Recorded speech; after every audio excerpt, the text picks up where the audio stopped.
I was trained by a billion-dollar company on how to keep a business moving forward in a smooth and consistent manner with processes and finding bottlenecks and issues. And I'm trained in this. Like, I was like one of the highest levels, right? So I got the knowledge, but then I became a mom and I let mom brain kind of take over, and I stopped enforcing the rules that I know work for billion-dollar companies on my six-figure company. So before I started reselling, I was a continuous improvement coordinator. Fancy name for somebody that went into a business that I worked for, and I found all the processes and I found all of the issues that the company had, and I broke it down with the team and I implemented change, right? So across the business, I implemented change and I made things better by finding issues and bottlenecks. Like, that was my job. I got paid well to do that. And while my business, my reselling business, was made on that, and that is why we have experienced fantastic growth between my husband and I's knowledge of just how processes and things like that work, alongside just getting into the dirt and doing what you gotta do.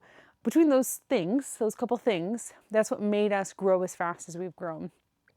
But here's the thing, here's the failure on my part, is life has just been crazy and the growth has been happening, and what's happened is our processes have not grown with the amount of stuff. Like, we have a lot of stuff going on right now. Like, this is all my whatnot stuff I'm trying to do. We have eBay racks going on here. We just hired a friend of mine to take photos for us. And there's days where we're like, hey, we don't have stuff ready because we're just like pulled in so many different directions. And the failure that all this is coming back to is the fact that I was trained by a billion-dollar company on how to keep a business moving forward in a smooth and consistent manner with processes and finding bottlenecks and issues. And I'm trained in this. Like, I was like one of the highest levels, right? So I got the knowledge, but then I became a mom and I let mom brain kind of take over, and I stopped enforcing the rules that I know work for billion-dollar companies on my six-figure company, right? We're small potatoes, even though it's just us two. This is small potatoes compared to what I used to do for I worked for a dealership that was hundreds of millions of dollars. That was a part of a company that was a billion-dollar company. Like, I know what I'm supposed to do, but life just sometimes happens. And this is the thing that was normal for those companies too. That's why I had a job, was because sometimes just stuff happens. You have returns coming in, or there's just like, you don't have enough stuff, or your sourcing trips aren't as good as you want, so it puts you in a bad mindset. Whatever it is that happened. For us, we just grew too quick, and we have a little baby at home, and guess what? We got another baby coming. Okay, so that was why I was gone for a month and a half, because I felt like crap. I felt like total poop. And yeah, I just took a month and a half off to puke and nap. So that's where I was, which was cool. But yeah, but I'm back. My brain's working again. I'm feeling good. Second trimester hit, so I'm like ready to supercharge with the world. But what happened in that month and a half that I was able to slow down is it allowed me to get a bird's eye view of what was happening around us, because I wasn't in it, right? I wasn't just trying to push stuff forward and just get stuff done and hit it hard without thinking, right? And it allowed me to see what was happening. It allowed me to look at the big picture. And sometimes you got to do that. Sometimes you need to step back as far as you possibly can to be able to see the problems in your business. Me puking them and chilling and taking naps on the couch, watching a lot of Bluey, allowed that to happen for our business. So I'm going to go back to utilizing the tools that were taught to me by a billion-dollar company on how to have a successful business, and bringing them and implementing them into our business. And while I do that, I'm going to bring you guys along for the ride while we rebuild, and maybe there's some tips and tricks and tools that I use that you guys might be able to also use, and you can see it actually being implemented into my business. And along the way, there's going to be some other just fun stuff that happens, but I thought it would be really cool to just show you guys like what the hell's going on behind the scenes and the real stuff, and just not like sit in front of a camera and be like, this is how you do this, this, and this. These simple things make you successful. It just doesn't work for me. I got to show you that what I'm doing is sucking, and then show you how to make it not suck anymore. So that's what we're going to do here. We're going to show you how to make it not suck. I know it looks chaotic in here. I know it looks crazy, but I'm in the middle of sorting out a bunch of whatnot shows, so don't judge me, all right? But I'm going to show you a little something, something. So here's the first thing that we decided to do, and I believe everyone should do this. I'm one of those ADHD girlies that are like, oh my gosh, I got a new planner. So now my life is able to be organized and perfect again. And it never happens. You like maybe get into February and you do a lot of like color coding and all that stuff, and you just close it, you never get to it again. Maybe in like July or November, somewhere in that range, you go back to it for a little bit. Either way. Okay, so first thing we did, got a whiteboard, okay? I believe everyone should do this. And the reason I think everyone should get a whiteboard, or at least it worked for my husband and I, is because when you like write something in like on your computer or on a piece of paper, you can like turn the page and then it's gone. You don't see it anymore. Or you save it in your thing and then you close it. You don't go back to it unless you're really organized. But if you have it on a whiteboard and you write everything aggressively loud on here, which I'll show you in a minute what we did, it's like in your face. So for us, this is our office, right? This is where we do our business. So I'm able to see whenever I walk in here what the heck it is that we're trying to work on. I'm sorry if I'm out of breath. Being pregnant is tiring. All right, so we're gonna start off really quick with the reseller roller coaster. Okay, so reseller roller coaster. All right, we're on this awesome reseller roller coaster. You're over here and you're like, I can't wait to do this. You're finding stuff, right? You're just getting into reselling and you're like, this is sick, dude. And you're like starting off your business, right? So your first OFI. So an OFI is an opportunity for improvement. So you're like, I'm gonna learn eBay, right? I'm gonna learn how to do eBay. I'm gonna learn how to like do the Depop fold, which is also like really confuses me. You can't see what the shirt looks like if you do a Depop fold. But anyway, so your OFI, your opportunity for improvement, you're like, I'm gonna improve on this thing. You like implement change, right? Which is just us learning. Change is just us learning, right? Boom, implement change. You're going up on that roller coaster, you're like, hell yeah, dude. And then what happens? A bad freaking habit, right? A bad habit sinks in. Watching too many reels on your damn cell phone, not posting your items, buying a bunch of crap, building up a death pile, and not doing what you need to do. I'm talking to me and you, right? Because we all do it. If you're a reseller that has never had a death pile, are you an angel? Are you an angel? Okay, but then what happens? You're like, oh man, I'm feeling really shitty about myself. I'm feeling real sad. I'm like, I'm not succeeding. This is your brain. It's chaotic, it's crazy, and you're feeling loopy, okay? And then you're like, you know what? This is an opportunity for improvement. I'm gonna reassess my business. And then you go back up again. You're like, I'm gonna put all this change into it. Boom, we're gonna go back up on here and you're like, wee, this is awesome. I'm crushing it. Now I'm hitting 6 figures. And then, if you're me, you're just like, I don't know, you get pregnant or something. I don't know, life happens. Whatever it is, those bad habits start to sink in and you go back down again and you're like, this sucks. And then, I'm just kidding, that hasn't happened. We're still at our top, but I'm seeing here the previous past of bad habits, things that make me go, things are turning chaotic, right? So I'm here right now where I'm like, okay, we're about to start going down and I don't want to continue on this. So that's where I'm at right now. I hope that makes sense. But okay, then up here, I just want to show this really fast too. There's this thing called the performance ceiling, which is right about here. So unless you're here and you actually implement the change, you will just go back down on that roller coaster, right? You'll always have this ceiling, this threshold where you're not able to like move past it and become better and achieve more, right? Like I want to be $1 million company. I want to be a millionaire, okay? And I'm not afraid to shout it.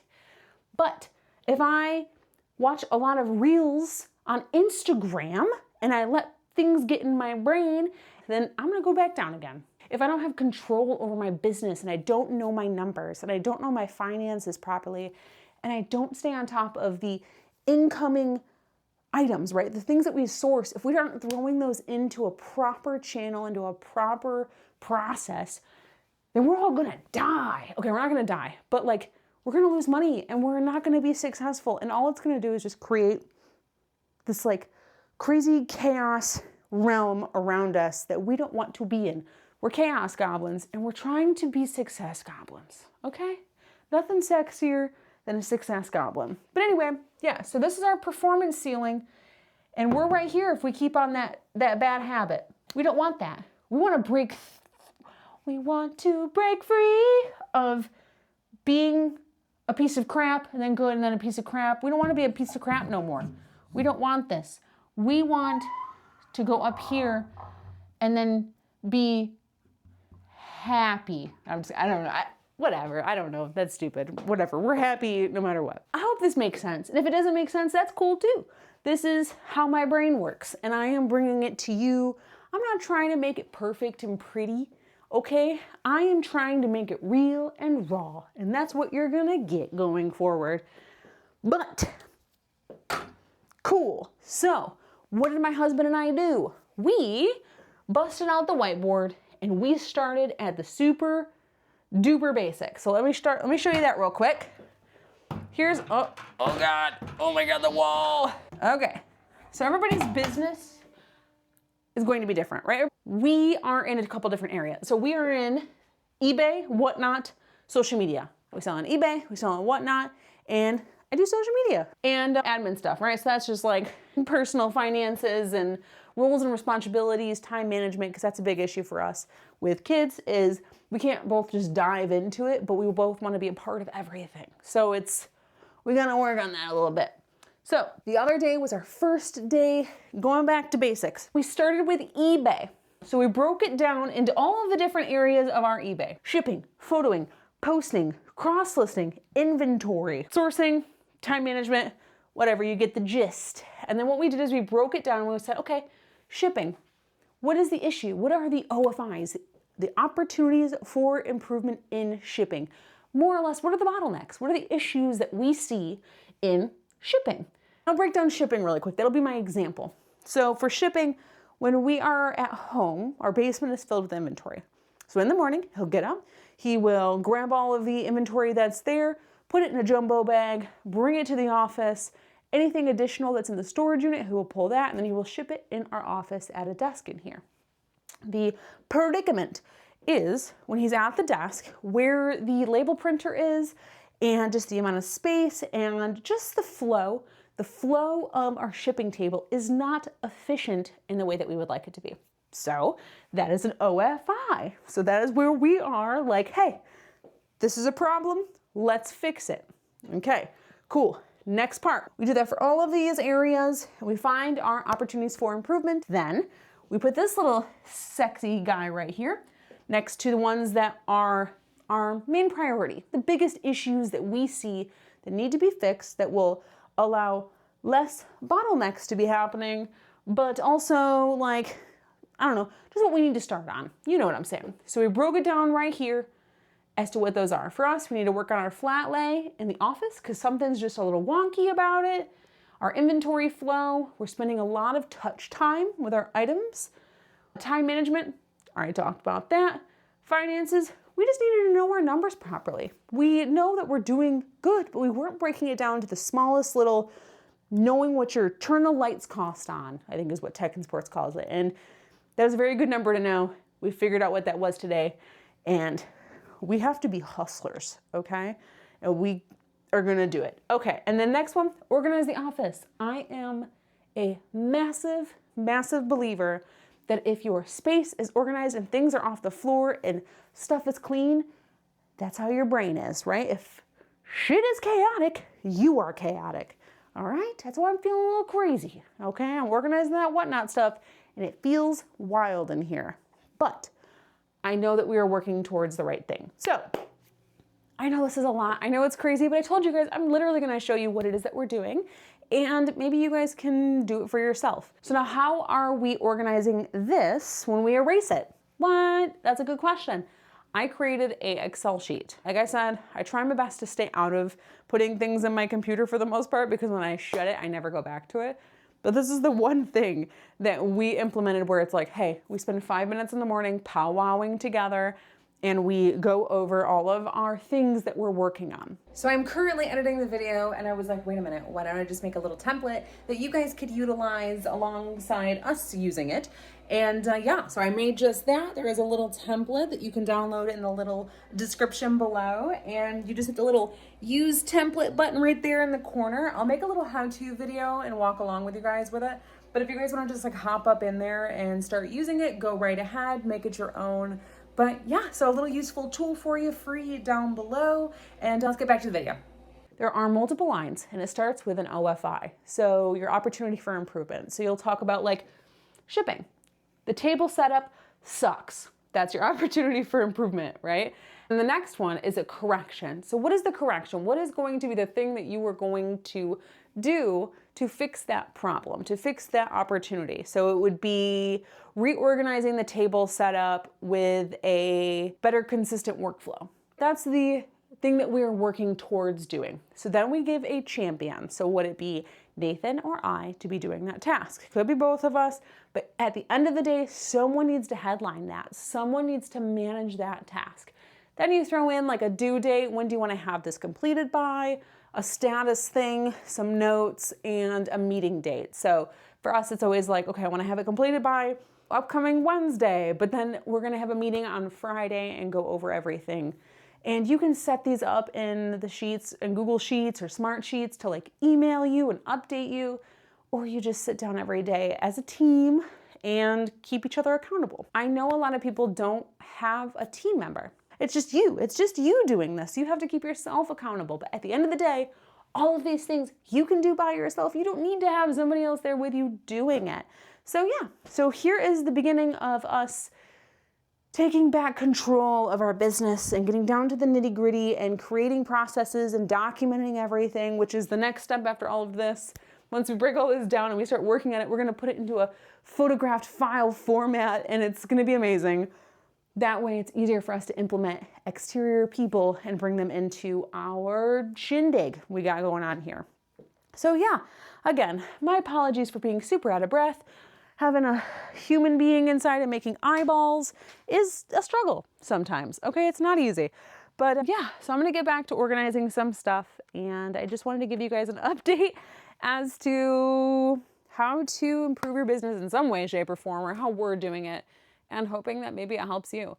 These things that I am showing you guys were things that were taught to me by that company that I used to work for, and they work wonders. They truly, truly do if you implement them and you actually stick to them. If you stick to the change on the roller coaster and you don't fall back into super crappy, poopy habits that just, cause you to have chaos in your life and create chaos for everyone around you. But I love you guys. I hope you guys learned something out of this, and I will give you an update soon as to the next part of us regrowing and restructuring our business. All right? Have a fantastic day. Mwah, mwah, mwah. I will talk to you very soon. Bye.